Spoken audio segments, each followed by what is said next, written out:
Bəzi insanlar var ki, adi bir söz deyən kimi o saat cavabı çıxarır.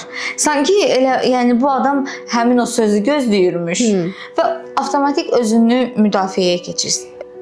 Bu bilirsiniz, hansı insanlarda olur? Harda ki, uşaq vaxtı ata ilə ananın münasibətində problem olubdur, o problemi hər dəfə çözən tərəf o olubdur. Uşaqdır da onun düşüncəsində. Axı biz uşaq olanda düşünürük ki, hər şey, bütün dünya bizim ətrafımızda fırlanır və hər şeyin səbəbkarı bizik.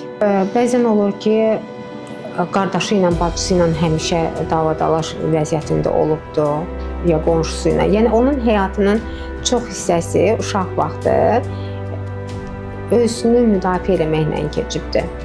Həmin bu davranış modelini də gələcəkdə həmin o hadisələrə yansıdır. İşinə, münasibətinə, sosial həyatına. Elə insanlar adətən haqsızlığa heç dözümlü olmur.